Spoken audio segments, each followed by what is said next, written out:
Bonjour, ravi de vous retrouver pour cette nouvelle conférence santé avec la CCMO et le Courrier Picard pour parler d'un sujet important, un sujet passionnant, la mémoire. Et pour en parler, nous avons un éminent spécialiste avec nous, en l'occurrence le professeur Olivier Godefroy, qui est le chef du service neurologie du CHU d'Amiens et qui était aussi responsable du Centre Mémoire, Ressources et Recherche d'Amiens.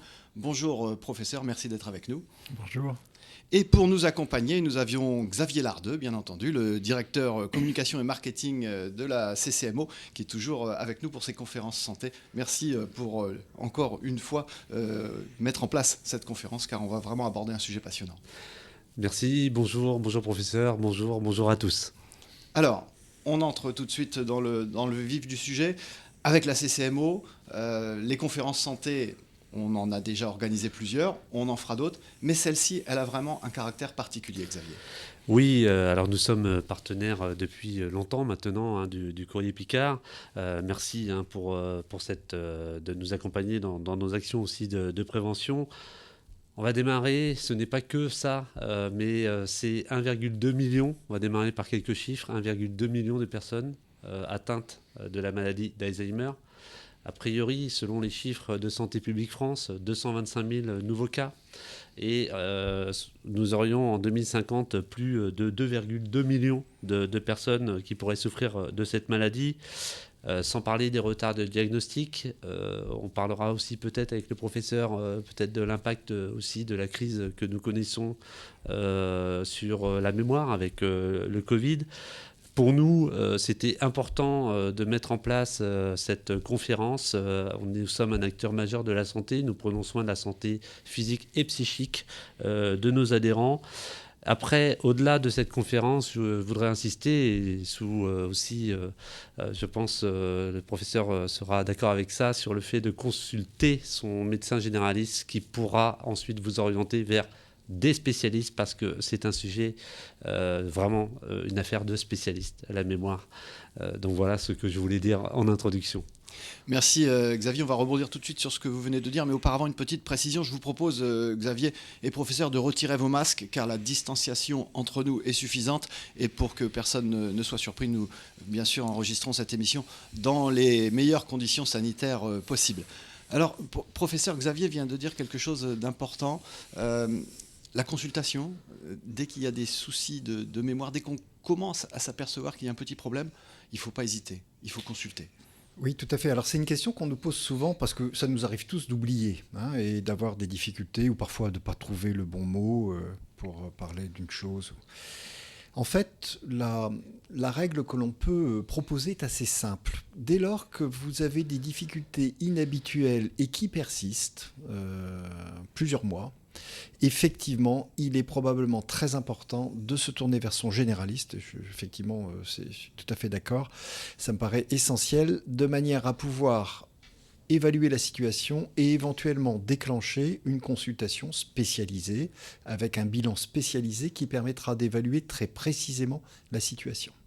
Alors, il y a un âge peut-être Alors, à vrai dire, il est exact que les maladies de type Alzheimer et apparentés, ont une fréquence qui augmente avec le vieillissement de la population. Et effectivement, après 65 ans et encore plus après 75 ans, ce sont des situations qui sont plus fréquentes. Mais je dirais néanmoins à tout âge. À tout âge parce que pour des situations qui sont tout à fait différentes, qui peuvent être liées à d'autres problèmes de santé, on peut avoir à tout âge des problèmes dans le domaine de ces fonctions. On parle de la mémoire aujourd'hui, mais à côté de la mémoire, il y a d'autres fonctions très importantes qu'on appelle cognitives en général. La capacité à se concentrer, à faire attention par exemple, la capacité à s'exprimer, la capacité à s'orienter dans l'espace, la capacité à réguler son comportement. C'est les principales fonctions qui sont les plus importantes et qui peuvent être modifiées dans différentes circonstances, notamment parfois par des maladies débutantes et qui, à tout âge, c'est vrai plus fréquemment après 65 ans, mais nécessitent un bilan dès lors qu'on a une interrogation. Alors, on a tous connu ce moment où on veut dire quelque chose et on dit « Ah, j'ai le mot sur le bout de la langue, j'arrive pas à le prononcer ». Ça, c'est inquiétant ou ça fait juste partie de la vie quotidienne? Alors, ça fait partie de la vie quotidienne, hein, le phénomène c'est un manque du mot, avec l'impression de l'avoir effectivement sur le bout de la langue. Et c'est banal. C'est banal dès lors que ça n'arrive que de temps en temps, que ça ne gêne pas la communication et que ça n'évolue pas.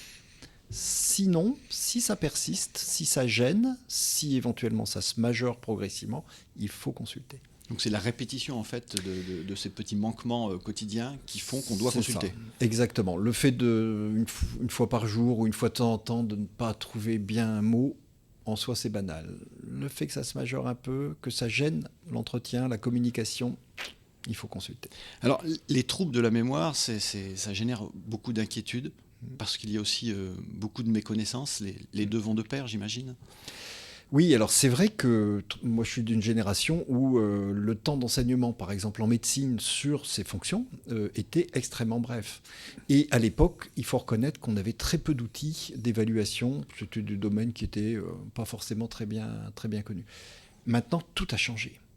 Et c'est ça qui est remarquable, c'est qu'on dispose, grâce au progrès de la neuropsychologie, de tests qui permettent d'évaluer très précisément, rapidement, dans le cadre d'une consultation, les difficultés d'une personne et qui, du coup, permettent très vite de voir si oui ou non il y a un problème. Alors ces tests, vous m'arrêtez si j'ai une bêtise, je vais sans doute en dire beaucoup. C'est le test MMS, le test MoCA. Alors, vous avez entièrement raison. Il y a des tests de repérage comme le MMS, Mini-Mental Status Examination, ou le Montreal Cognitive Assessment, MoCA, qui sont, on va dire, c'est le premier niveau. Hein. Évidemment, pour des personnes qui ont des troubles légers, ces tests-là ne seront pas impactés. Et c'est là qu'il faut passer à une consultation spécialisée. Habituellement, c'est dans un centre mémoire où vous avez accès à une ou un neuropsychologue qui, là, va faire une batterie de tests beaucoup plus fine. Et l'objectif étant d'avoir une évaluation plus précise, plus fine de troubles les plus légers possibles, on a de plus en plus recours à ces batteries de tests dans les centres mémoire. Xavier Lardeux, comment la CCMO peut accompagner les patients, qui sont aussi vos clients, il faut bien le dire, dans le cadre de ce début de problème de mémoire qui a été identifié ? Oui, alors nous avons donc dans le cadre de nos activités mis en place beaucoup d'actions de prévention au niveau. Alors, je vais essayer de faire court. Ce qu'il faut savoir, c'est que depuis, et je parle aussi sous contrôle du professeur, depuis le 1er août 2018, les remboursements dits anti-Alzheimer ne sont plus pris en charge par la sécurité sociale. Donc, de fait, dans les contrats santé de CCMO mutuels, vous pouvez avoir des postes sur la pharmacie non remboursés. Là, je vous invite à prendre contact avec votre conseiller préféré ou bien d'aller voir dans vos espaces sécurisés pour nos adhérents dans les notices d'information si ce poste pharmacie non remboursé permet ce remboursement. Du coup, c'est aussi pour ça que nous mettons en place des conférences, des podcasts également. Nous arrivons au 5e épisode sur notre site internet ccmo.fr dans la rubrique Ma santé et moi. On a déjà mis l'alimentation, le sommeil, les addictions, la gestion de la douleur. Donc on a une sophrologue, Laurence Roux-Fouillé, qui donne des conseils et astuces, et notamment sur le thème entretenir sa mémoire. Donc je vous invite, dans les prochains jours, ce sera en ligne. Donc on fait beaucoup de choses. On a mis en place un service de téléconsultation médicale ouvert 7 jours sur 7, 24 heures sur 24. Si les adhérents, d'une manière générale, ont besoin de prendre contact avec un spécialiste, donc il y a 30 spécialités, et donc là aussi, on orientera vers les bons spécialistes. Encore une fois, c'est vraiment une affaire de spécialistes. Donc on fait beaucoup de choses. Moins dans le curatif parce que, encore une fois, maintenant, il n'y a plus de remboursement de la sécurité sociale sur le traitement, sur les médicaments dits anti-Alzheimer. Mais nous dans le cadre de nos actions de prévention, nous développons beaucoup d'outils pour permettre de lutter contre justement les troubles de la mémoire. on essaye, parmi d'autres acteurs, d'être très, on va dire, pertinent là-dessus en matière de prévention. Et c'est important ce que vous dites, Xavier, parce que, professeur Godefroy, je crois savoir qu'il y a beaucoup d'idées reçues en la matière, beaucoup de mauvais conseilleurs, notamment les jeux pour les jeunes ou d'autres choses comme ça. Vous pouvez nous éclairer à ce sujet ? Oui, alors effectivement, je crois que vous avez entièrement raison, ce sont des domaines très importants. Parce qu'en effet, on a vu fleurir, du fait de l'inquiétude vis-à-vis de certains problèmes de santé, et notamment dans le domaine de la mémoire, on a vu fleurir un certain nombre d'outils payants qui sont vendus pour, soi-disant, s'entraîner et prévenir des problèmes. Mais autant il est très bon effectivement de faire des activités, ça il y a aucun doute là-dessus, autant il faut reconnaître qu'un certain nombre d'outils vendus ont des vertus qui sont affichées, qui en fait ne sont pas vérifiées. C'est juste du commercial. C'est du commercial, exactement. Et donc c'est pour ça qu'il est très important de se tourner vers des acteurs de santé qui, eux, vont uniquement diffuser des actions qui, là, reposeront sur des éléments scientifiques démontrés. C'est la meilleure façon de procéder. Vous dites qu'il faut avoir des activités. Vous pouvez nous préciser un peu les choses ? Alors, pour travailler la mémoire, entendons-nous bien. Oui, bien sûr, oui.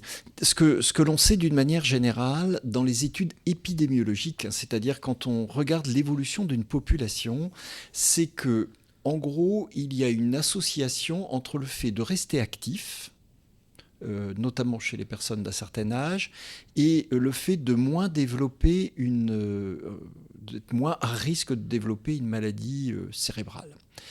Alors, rester actif, ça peut bien sûr être dans les domaines des activités cognitives, hein, donc mots croisés, Scrabble, enfin, etc., mots cachés, enfin toutes ces activités. Ça je vous interromps, pardon, mais parce que beaucoup de personnes pratiquent ces jeux, si on peut dire. Ça marche, ça c'est bon. Alors, disons que dans les études épidémiologiques, on voit qu'il y a une association. Mais je vais être un petit peu plus... Je vais donner un petit élément de nuance à la suite. Ce qui a été montré aussi dans les études épidémiologiques, c'est que les personnes qui sont actives aussi simplement par une activité physique, la marche, le fait de sortir en plein air, etc. Les personnes qui restent actives dans le domaine social, en ayant des amis, ou dans le domaine du loisir, je sais pas, au cinéma, regarder des films, etc. Mais finalement, il y a une association entre le fait d'être plus actif et le risque plus faible, la diminution du risque de développer une de ces maladies cérébrales, notamment maladie de la mémoire. Il a également été montré que le fait de mieux traiter ces facteurs de risque vasculaire, le fait de lutter contre le surpoids, de vérifier sa tension, le cholestérol, etc., le fait d'éviter le tabac, le fait d'éviter l'excès d'alcool, est également associé à un moindre risque de développer une de ces maladies cérébrales. Donc tous ces éléments concourent, on va dire, à la bonne santé, au maintien de la bonne santé. Après, là où je pense le message doit être un petit peu nuancé, c'est qu'on commence seulement à avoir quelques études qui montrent qu'en restant actif, on peut peut-être diminuer le risque de développer. Autrement dit, le grand message, c'est rester actif, se préoccuper de sa santé, y faire attention, consulter, être suivi, travailler comme on aime, voilà, faire les activités que l'on aime. C'est quelque chose de certainement très important. Par contre, dans quelques années, quand on aura le résultat d'autres études, on pourra vous dire peut-être plus précisément ce que l'on est en train d'attendre de chacune de ces actions. En attendant, clairement, l'interaction sociale, c'est quand même primordial. L'interaction sociale, oui, tout à fait. Au même titre que, voilà, je crois que, enfin, ce qu'on essaye de donner comme message aux personnes qui viennent nous voir, c'est en gros, ce qui est important, c'est d'essayer de vous tourner vers ce que vous aimez. L'activité. Il y a des personnes qui n'aimeront pas tellement faire des activités, je sais pas, de résolution de problèmes, de calcul, etc., ou de tests de mémoire. Ces personnes-là, par exemple, préfèrent peut-être faire des randonnées, etc. Eh bien, c'est très bien, il faut le faire. Alors vous avez évoqué rapidement, on va y revenir, l'alcool, le tabac, le traditionnel problème de tout un chacun au quotidien. C'est pas forcément Alzheimer. Là, on est sur d'autres manières de développer des troubles de la mémoire. Oui, vous avez entièrement raison. Alors, les facteurs de risque vasculaires sont associés au risque de développer des lésions vasculaires cérébrales, mais aussi des maladies comme la maladie Alzheimer. Le cas particulier de l'alcool, c'est que l'alcool en excès a aussi des conséquences sur le fonctionnement cérébral, conséquences qui peuvent impacter le fonctionnement de la mémoire. Donc l'alcool, là, a des actions multiples. Actions directes sur le cerveau en excès, et puis ça constitue aussi un facteur de risque vasculaire. Donc deux niveaux d'interaction avec l'alcool. Donc importance d'avoir une consommation modérée. Bon, de toute façon, au niveau de la santé, l'alcool, on sait que ça engendre bien des méfaits. Xavier Lardeux, au niveau de la CCMO, vous êtes aussi dans le conseil, on l'a dit. S'il y a des remboursements, vous avez dit tout à l'heure que la sécurité sociale ne suivait pas, comment ça se passe? À qui on s'adresse chez vous? Parce que c'est quand même une question majeure. Oui, alors c'est... et je pense que le professeur nous dira aussi que j'espère que demain il y aura des traitements, mais ça c'est une question qu'on lui posera peut-être tout à l'heure. Oui, donc c'est aujourd'hui, encore une fois, on regrette que ces médicaments dits anti-Alzheimer ne soient plus remboursés, et donc c'est pourquoi encore une fois nous avons d'autres façons de venir soulager, je dirais, financièrement. Et la question du pouvoir d'achat pour nous et pour nos adhérents est très importante, pour CCMO Mutuelle, d'accompagner donc nos adhérents sur cette question du pouvoir d'achat, parce que ça coûtait cher, peut-être que ça coûte un peu moins cher, je ne sais pas, professeur, si vous avez des éléments là-dessus. Et donc nous mettons en place donc d'autres garanties, d'autres formes de garanties pour venir rembourser ces médicaments, parce que et on est vraiment là dans la prévention, parce que une mutuelle elle rembourse, donc quelque part c'est après le curatif, c'est-à-dire qu'un médicament, on est souvent dans le cadre de nos activités, après avoir été, donc on est après remboursement de la sécurité sociale. Là, l'idée, c'est d'avoir des actions et de venir soulager le pouvoir d'achat de nos adhérents avant qu'une maladie grave ne se développe, comme la maladie d'Alzheimer, qui peut entraîner des hospitalisations, et on ne parle pas non plus de ce que ça entraîne dans les familles, avec l'aide aux aidants, etc. Enfin, il y a des conséquences extrêmement lourdes, humaines, mais également financières. Donc il vaut mieux arriver avant et mettre en place des formules qui permettent de rembourser peut-être un traitement qui va éviter et ce sera toujours pour les familles, d'un point de vue, je dirais, moral, mental, psychique, moins grave, moins douloureux, et puis également qui va préserver aussi, je dirais, aussi entre guillemets, la santé financière du portefeuille de nos adhérents. Donc on essaye de trouver le bon équilibre par rapport à ça, et encore une fois, c'est pourquoi c'est important de nous associer pour nous à cette conférence. Si vous permettez, j'aurais une question aussi à poser au professeur. Alors allez-y, enchaînez, vous êtes bien lancé là. Je suis désolé, je ne vais pas faire... Vous êtes sur l'autoroute, on y va. J'ai une question, parce que nous avons donc un podcast sur le sommeil, et nous allons avoir du 14 au 18 mars la semaine du sommeil, et d'ailleurs j'invite nos adhérents, mais également tout le monde à venir nous voir dans nos agences. Professeur, j'ai lu quelque chose, alors j'ai pas bien tout compris, vous allez me dire, que le bon sommeil, avoir un bon sommeil, ça, bien dormir, pouvait éviter justement d'avoir des troubles de la mémoire. J'ai même lu qu'un bon sommeil permettait de laver le cerveau et donc de lutter contre les troubles de la mémoire. Est-ce que vous pouvez nous en dire plus sur ce sujet-là, s'il vous plaît? Oui, bien sûr, bien volontiers. Alors, effectivement, le sommeil, c'est encore un des domaines des fonctions du système nerveux dont la connaissance a progressé énormément très récemment. Donc, Il y a une dizaine d'années environ, on a déjà montré qu'il y a un lien entre le sommeil et la mémoire. Alors, ce lien, le premier lien qui a été montré, c'est que pendant certaines phases du sommeil, les informations qui sont maintenues en mémoire, certaines de ces informations sont consolidées. C'est-à-dire qu'elles sont mieux mémorisées grâce au sommeil, alors que d'autres, au contraire, on va dire, sont triées en quelque sorte, et on les oublie en quelque sorte progressivement. Et effectivement, avec l'évolution, l'avancée en âge, forcément, on ne peut pas se souvenir de l'ensemble de tous les souvenirs auxquels on a été confronté.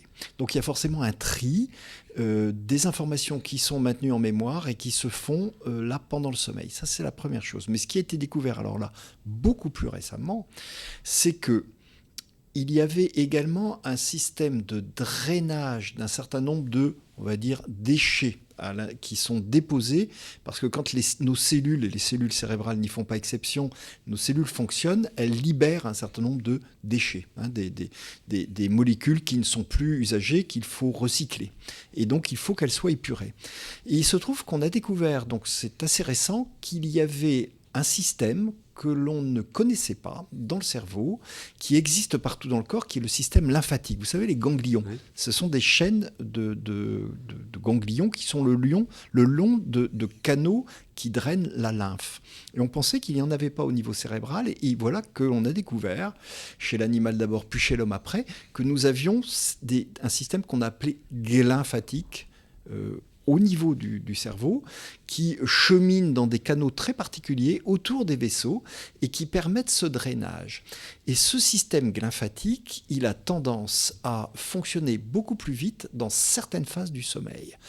Autrement dit, le sommeil nous permet aussi d'aider au drainage, grâce au système lymphatique, d'un certain nombre de déchets, et donc effectivement épurer, en quelque sorte, un certain nombre de ces protéines dont l'excès peut favoriser certaines de ces maladies.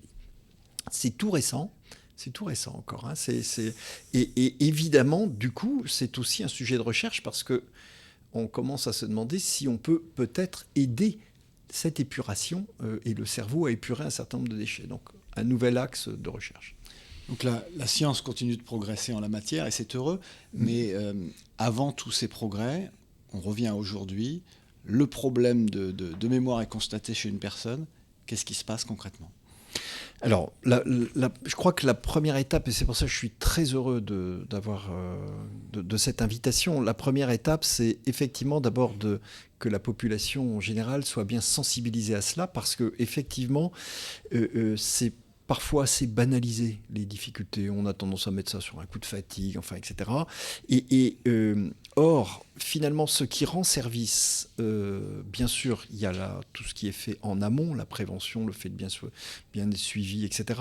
Mais il y a ensuite aussi le fait de bénéficier d'un diagnostic qui ne soit pas trop différé. Et ça veut dire que dès lors que soi-même ou l'entourage constate qu'il y a un changement sur ses fonctions, on l'avait dit, mémoire, le fait d'oublier, donc de façon répétée, langage, le fait d'avoir des difficultés à trouver les mots par exemple ou à les écrire, le fait de s'orienter dans l'espace ou un changement de comportement inexpliqué, eh bien il faut consulter, effectivement comme vous le disiez, première étape, le généraliste, qui reste l'interlocuteur essentiel, qui oriente alors vers une consultation spécialisée, neurologue de ville ou centre mémoire, où on va effectivement faire une simple consultation médicale, plus un petit test de repérage, typiquement, MMS ou MoCA, dont vous parliez tout à l'heure. Et puis, si dès cette étape-là, il n'y a pas d'éléments déjà qui permettent de poser un diagnostic, ce qui doit être le cas dans les formes les plus légères, alors il faut orienter vers une série de tests. Il faut aussi faire une imagerie cérébrale et une simple prise de sang. C'est la première étape. Donc vous voyez, tout ça se fait très simplement, très rapidement. Et ça permet tout de suite d'avoir une photographie précise de la situation. Soit il n'y a aucun trouble, et à ce moment-là, on propose un suivi particulier, soit il y a des difficultés, et là, il faut, à ce moment-là, déterminer quelle en est la cause.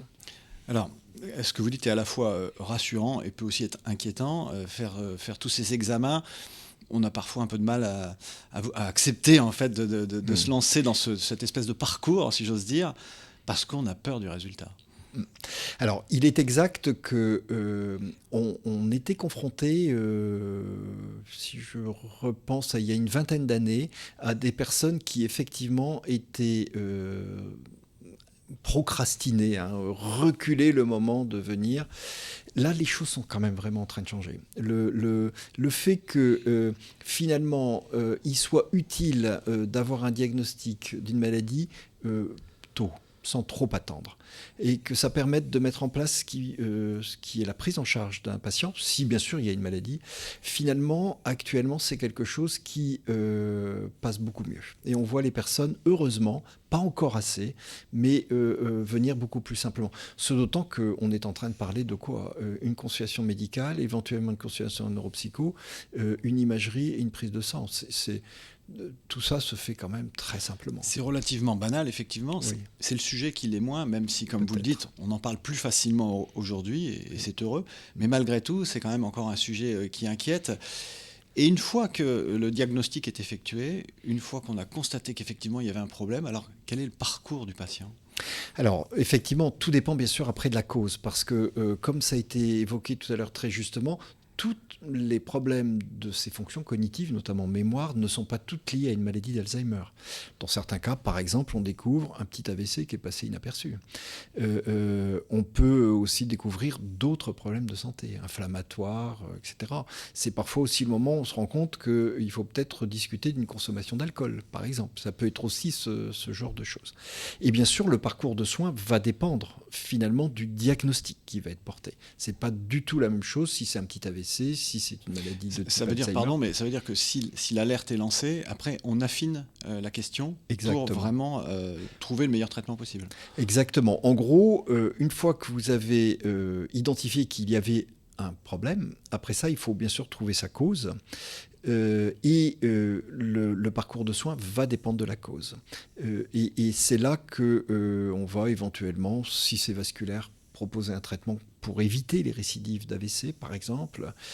Si c'est une maladie de type Alzheimer, alors il y a un certain nombre de choses qui peuvent être proposées et qui doivent être proposées.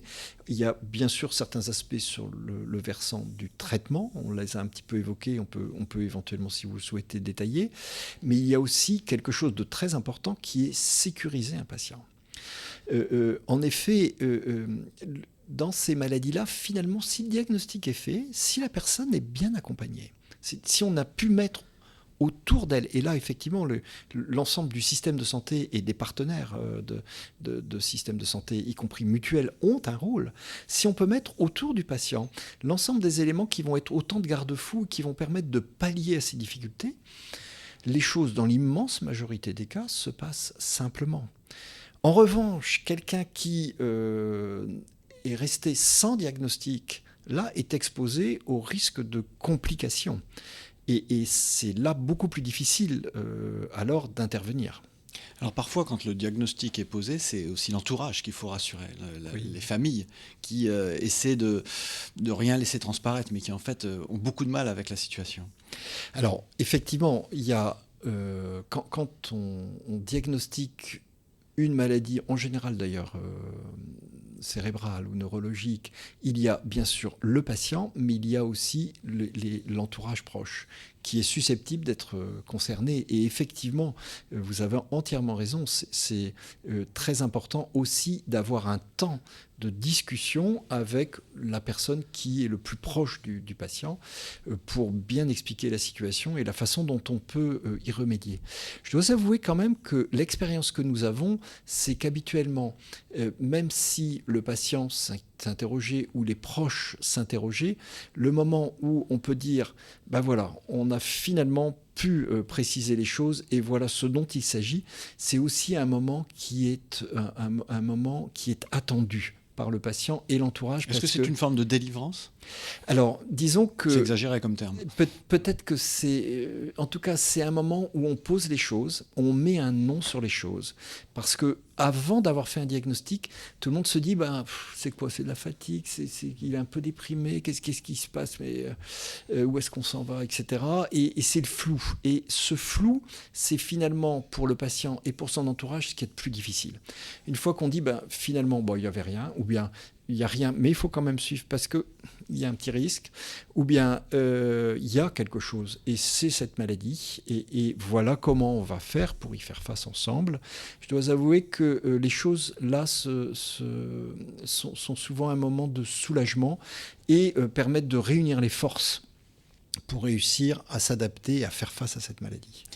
Malgré tout, Alzheimer, est-ce qu'il y a des solutions ? Est-ce qu'on peut finalement avoir une parade à Alzheimer sur le long terme ? Alors, on fait beaucoup de choses actuellement déjà. Si je vois l'évolution entre le premier plan Alzheimer il y a une vingtaine d'années et maintenant, les choses ont heureusement fortement évolué dans la prise en charge de ces patients. Alors, pardon, mais je reformule ma question. Alzheimer, ça reste irréversible ? Alors, lorsque la maladie est installée, effectivement, comme toutes ces maladies neurodégénératives, elles ont tendance naturellement à évoluer. Ce que l'on a actuellement, ce sont des moyens qui permettent de sécuriser le patient et aussi de mieux utiliser les traitements dont il était question tout à l'heure. Les traitements qui sont déremboursés sont des traitements en fait qui stimulent les capacités cognitives, l'attention, la concentration, la mémorisation, ce qui fait que ces patients à maladie identique et à maladie qui est susceptible toujours d'évoluer, mais vont pouvoir quand même avoir un mieux-être dans leur capacité et dans leur quotidien, même si ces traitements sont déremboursés. Donc c'est ce qu'on appelle des traitements symptomatiques. Ils ne guérissent pas la maladie, mais ils permettent quand même d'alléger les symptômes pendant toute une phase de la maladie. Donc ça, c'est quand même un élément important. Bien sûr, le déremboursement, c'est aussi un point important parce que quand on l'évoque avec les patients, bien sûr, il faut parler du déremboursement et des implications budgétaires que ça peut avoir. C'est terrible d'ailleurs d'associer à ce point les finances et la santé. C'est pas nouveau, mais dans ce cas de figure, c'est particulièrement dur. Alors, en tout cas, c'est une décision qui a été prise par notre ministre et notre ministère il y a un peu plus de 3 ans maintenant. Et donc, effectivement, on est amené à faire avec. Mais je dois reconnaître que dans notre expérience, dans la mesure aussi où les prix ont baissé, depuis le déremboursement, en fait, les prix ont nettement baissé. On est passé en moyenne de trentaine d'euros la boîte à moins de 20 euros maintenant. Donc, un bon nombre de patients et de familles et de patients font le choix de payer ces traitements. C'est quand même l'expérience, c'est le plus souvent ça. Voilà les éléments. Puis il y a donc toute la sécurisation du patient dans son parcours qui est aussi très très important. Toutes les aides qui peuvent être apportées à la maison, tout ce qui est fait et le suivi qu'on en fait entre le patient, le proche, le médecin généraliste qui est évidemment la clé de voûte du soin au quotidien et puis l'équipe spécialiste. C'est ce qui nous permet de faire cette prise en charge. Puis après aussi des espoirs de traitement. Ça c'est aussi un point, si vous le souhaitez, on peut les évoquer. Oui, je pense qu'on peut enchaîner d'ailleurs là-dessus, parce que là on a fait le constat, voilà, maintenant qu'est-ce qu'on fait et comment on peut s'en sortir le mieux possible? Alors effectivement, donc là actuellement je dirais que les modalités de prise en charge nous permettent de faire en sorte que les patients arrivent à faire face à la maladie, les patients, leurs proches. Et bien sûr, il n'est pas question de nier, c'est quand même une maladie, pour tout le monde, c'est quand même quelque chose. Mais d'ailleurs, pardon, mais comment on annonce à quelqu'un qu'il a la maladie d'Alzheimer? Ça fait peur, rien que le terme. Oui. On a même du mal à le prononcer parfois. Oui, bien sûr. Il y a donc toute une série mais vous avez la même chose pour les cancers. Bien sûr. Il y a toute une série, donc un temps particulier, avec une consultation particulière, qui amène petit à petit à évoquer le diagnostic avec le patient, avec ses proches. Et effectivement, c'est un temps assez long parce qu'effectivement, il faut s'adapter à l'écoute et à l'attente de la personne. Et donc, effectivement, vous avez entièrement raison. Les mots peuvent avoir un poids et parfois, il faut vraiment prendre son temps. Et ce n'est pas forcément en une consultation. C'est parfois aussi, ça nécessite des approches répétées. Ça, c'est un point très important. Par ailleurs, on a aussi mis en place éventuellement des soutiens C'est-à-dire qu'on peut avoir une psychologue qui intervient après pour suivre un patient ou une famille d'ailleurs, enfin un proche, en soutien pour nous accompagner dans l'annonce de certains diagnostics. Et ici, ça peut en faire partie. Effectivement. Alors, je vous ai coupé, vous parliez de l'espoir de faire avancer les choses, de traitement. Je vous laisse reprendre. Oui, bien sûr, bien sûr. Disons que je dois avouer qu'en 2 décennies, le domaine de ces maladies a complètement évolué. D'abord, on connaît beaucoup mieux ces maladies. La recherche a permis de beaucoup mieux connaître ces maladies. Le simple fait d'avoir accès plus facilement à l'IRM aussi, par rapport au scanner, est beaucoup plus précis. Ce qui a beaucoup progressé aussi, ce sont les tests. Les tests ont permis, maintenant, sont beaucoup plus fiables. On a des bonnes normes en France. Enfin bref, on peut être beaucoup plus précis. Toutefois, évidemment, là où on aura tourné une page, c'est quand on disposera de traitements qui soient capables de, peut-être pas de bloquer l'évolution d'une maladie, mais en tout cas... C'est un peu ce qu'on attend quand même. Oui, c'est ce qu'on cherche tous. Voilà, oui. le progrès tend vers cela. Oui, oui, tout à fait. Et là, les bonnes nouvelles, c'est que les choses ont quand même avancé. Sur une quinzaine d'années, on a donc participé, que ce soit dans notre centre, mais dans de très nombreux centres dans le monde, notamment dans les pays occidentaux, on a participé à l'essai de nouveaux médicaments qui visent à bloquer le processus qui va conduire à la maladie d'Alzheimer. Et dans d'autres maladies neurodégénératives, en partant de ce même principe, on a aussi d'autres études qui sont en cours. Les premiers essais, on parlait parfois de vaccination, d'immunisation contre certaines protéines, et notamment une protéine qu'on appelle le peptide amyloïde. Donc très longtemps, ces études ont été mises en place avec des résultats qui n'étaient pas à la hauteur des espérances et pas à la hauteur des attentes des patients. Pour la première fois, là, on a eu une molécule, l'aducanumab, qui a, dans une de ces 2 études, montré un résultat positif, à tel point d'ailleurs que la régulation de la santé américaine a autorisé son utilisation de façon provisoire, c'est-à-dire qu'il y a quand même une autre étude en cours de manière à véritablement vérifier que ce traitement tient ses promesses. Pour le moment, donc, on n'a pas encore de certitude, mais c'est quand même un pas qui a été franchi parce qu'on n'avait jamais eu ce type de résultat. Et puis, dans cette même famille de traitements, on en a d'autres qui sont encore actuellement en évaluation. Bien sûr, il faut attendre la fin de ces recherches. Mais ça indique quand même qu'il y a un réel effort pour tenter de trouver, avec des résultats qui sont beaucoup plus tangibles et qu'on n'avait jamais obtenu auparavant. Donc on avance dans la bonne direction.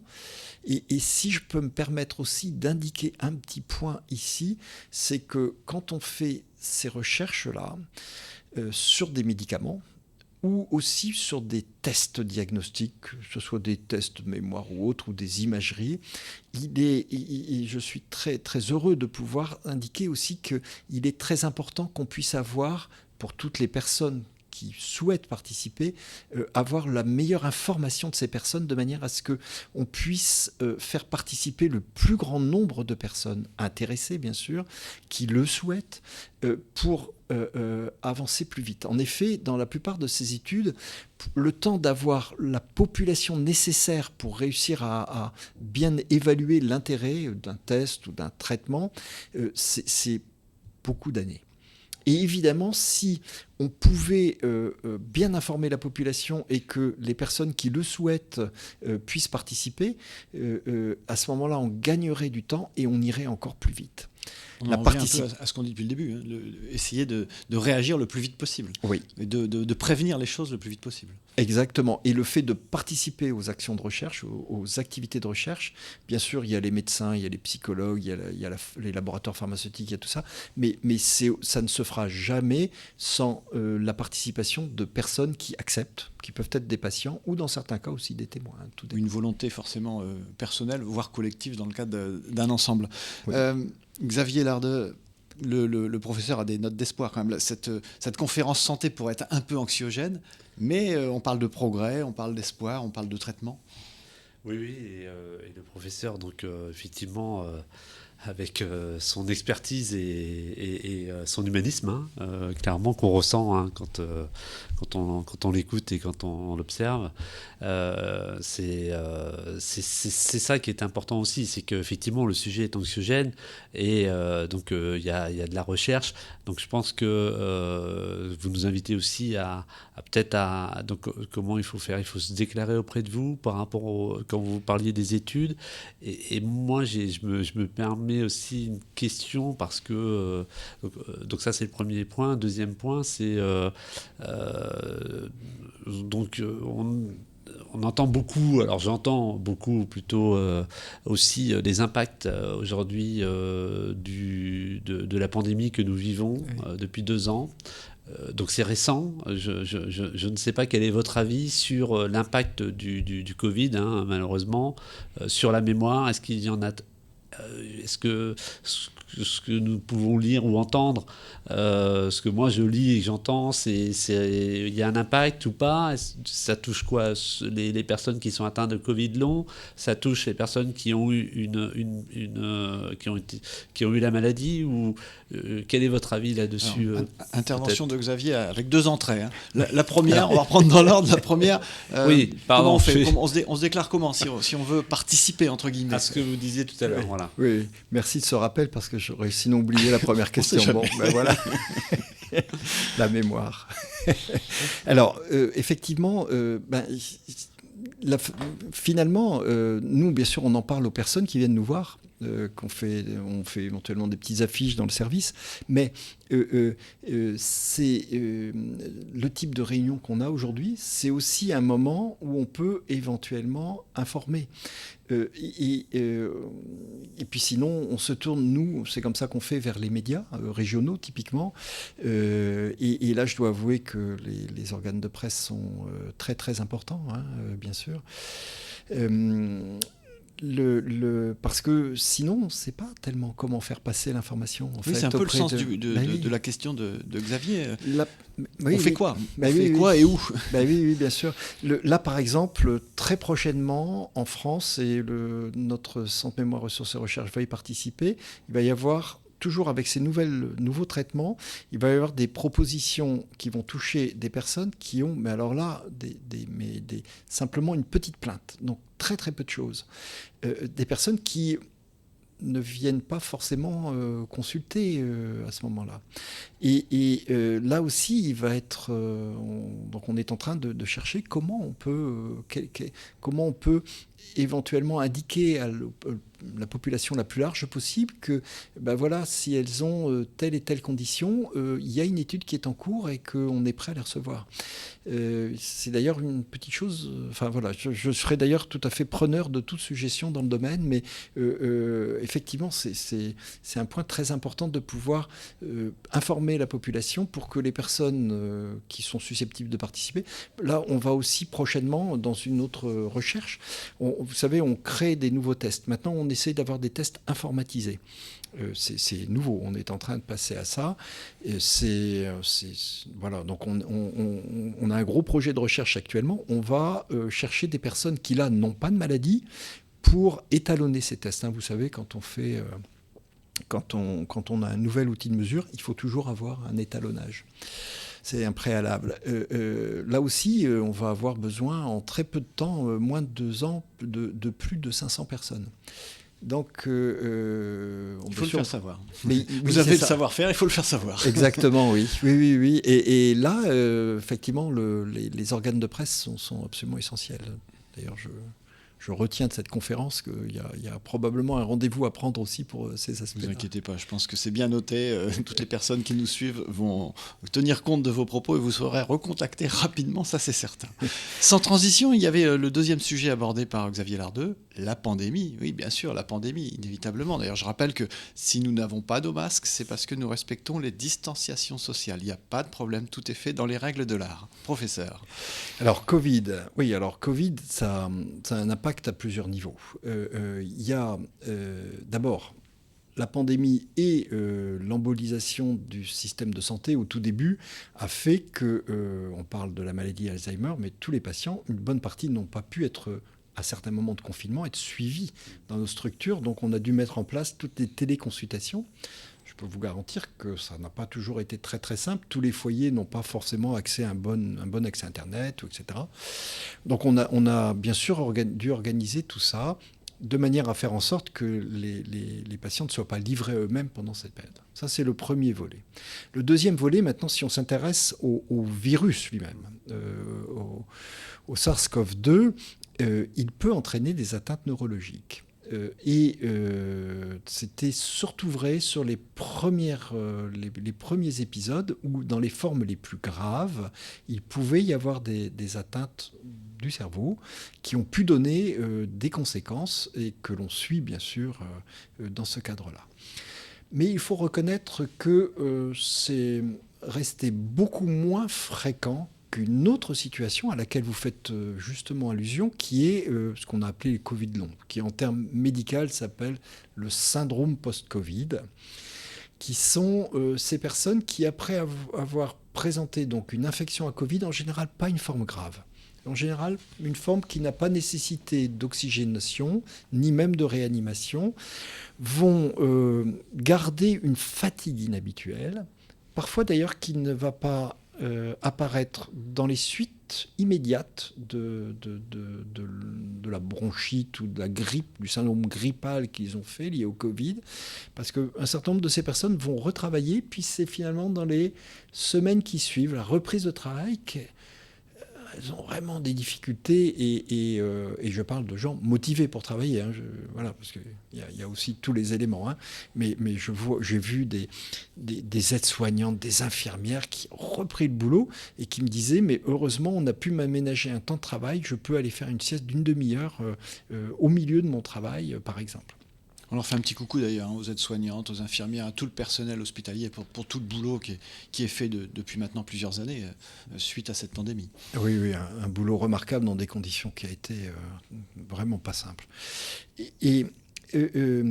Donc, dans cette situation de fatigue, il y a aussi très souvent une impression ou une plainte. Les personnes trouvent qu'elles réfléchissent moins bien, qu'elles se concentrent moins bien, qu'elles mémorisent moins bien, qu'elles trouvent moins bien les mots. Très souvent, c'est présent. Puis il y a aussi d'autres symptômes que l'on peut observer. Et donc, ces fameux troubles Covid longs, la question qu'on s'est posée, c'est qu'est-ce qu'il y a derrière cela ? Parce que finalement, on connaissait des problèmes similaires, hein, ce qu'on appelle la fibromyalgie par exemple, ça donne des choses qui sont assez similaires avec des douleurs en plus souvent.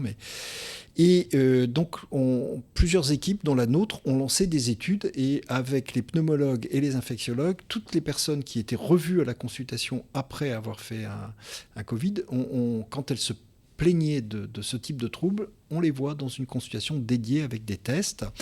Et ce qu'il en ressort, c'est que finalement, il y a en moyenne, c'est en général très discret. Hein, on n'est pas du tout dans la gamme de perturbations qu'on voit dans des maladies cérébrales, mais il en ressort qu'il y a assez volontiers un petit peu de lenteur. Chez un certain nombre d'entre elles, alors c'est minime, mais ça peut expliquer le fait qu'elles se sentent un petit peu moins réactives, un peu moins... Voilà. Et l'autre élément, donc on est en train de travailler pour essayer de comprendre pourquoi, et l'autre élément quand même qui est plutôt positif, c'est que quand on les revoit à 12, 18, 24 mois, il y a eu habituellement une nette amélioration, parfois même complète, parfois partielle, mais enfin les choses vont quand même habituellement dans le bon sens chez les personnes qui, par ailleurs, n'avaient pas d'autres problèmes, hein, parce que évidemment, on peut aussi faire le Covid et avoir un autre problème de santé. Mais je parle bien là des Covid longs purs. Finalement, les choses semblent aller dans le bon sens. Professeur Godefroy, Xavier Lardeux, on est déjà au bout de cette émission, hein, ça passe vite, on l'avait dit, le sujet est passionnant, il y a encore plein de questions qu'on se pose, qu'on n'aura pas le temps de vous poser. Il m'en reste quand même une que je voulais absolument évoquer, qui va sans doute générer une réponse assez courte de votre part. L'hérédité, on n'a pas parlé de l'hérédité au niveau d'Alzheimer. C'est quand même une question qu'on se pose beaucoup à ce sujet. Ah, c'est une question qu'on nous pose à chaque fois. Alors, je vous aurais manqué alors. Alors, je ne sais pas si je vais avoir une réponse très courte en revanche, mais c'est une manière de vous conditionner. disons que très schématiquement, d'une manière générale, dans l'ensemble des maladies, celle-là comme d'autres, le fait d'avoir un apparenté du premier degré, c'est-à-dire un père, mère, ou frère ou sœur, ou éventuellement enfant dans d'autres maladies, qui présente une maladie, fait que soi-même, on a un petit peu plus de risques que la population générale. Ça, c'est la première. C'est vrai pour tout. C'est pas forcément hérédité, d'ailleurs, ça peut être aussi lié à l'environnement. Et ce qui est vrai d'une manière générale l'est aussi pour ces maladies-là. En revanche, derrière cette question, très souvent, il y a la question de savoir s'il existe de véritables maladies d'Alzheimer ou apparentées d'origine génétique.